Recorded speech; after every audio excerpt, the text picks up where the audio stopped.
Since the Brood War has happened, Kerrigan and her Zerg have essentially pulled back. We haven't heard from them in 4 years, other than little skirmishes. We put out a trilogy of books called the Dark Templar Trilogy over the past couple years, so clearly Kerrigan and the Zerg have been doing stuff, but on the grand stage of galactic machinations, she's been pretty quiet.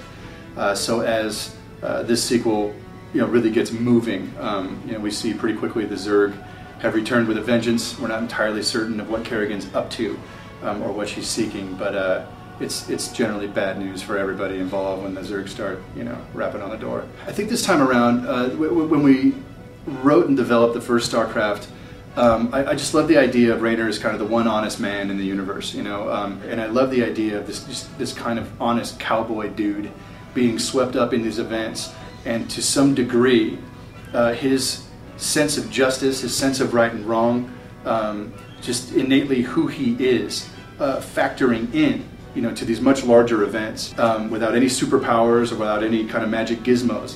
This one dude made a difference. In some ways, Ariel and Tychus were actually built to almost be the angels on either shoulder, like the little devil and the little angel.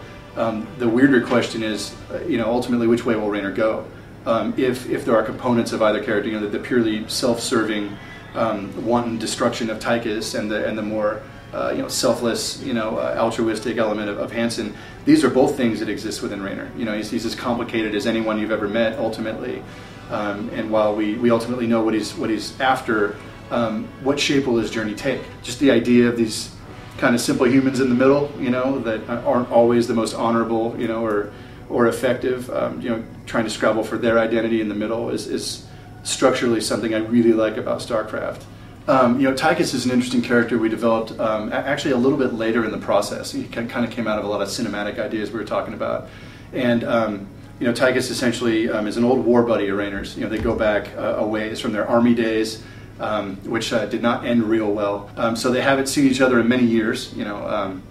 It's argued that Tychus might have gone to prison, to bail Raynor out of a particularly hard spot many years ago. So what must he think of that? Doing a hard time for somebody, right? You owe me. You're like, well, do I?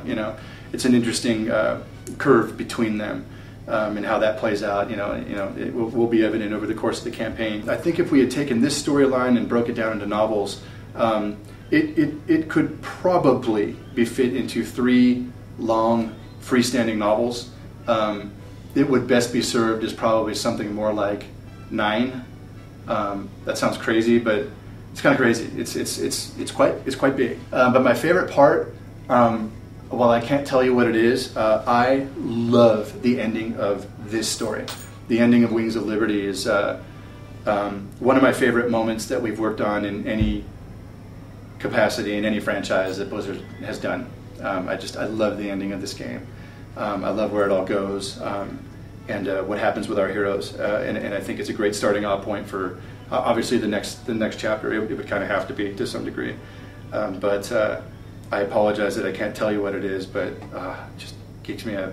This will sound a little canned, but story is important to us.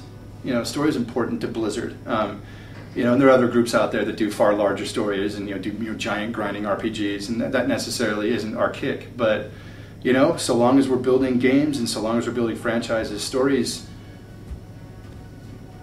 so important. In terms of anyone can get off on a game. And we always hope that our design's very sound and that our balance is very sound. But I've just always felt since I was a youngster that if you can provide an emotional context for the game artifice, right, you've achieved something on a whole nother level, in terms of someone responding to the product or responding to the game flow itself. Just want people to care, about the product ultimately, in the best way. It's just story, because we all get story. Story is pretty universal, and as long as we're at the con, we're gonna push that way no matter what product it is.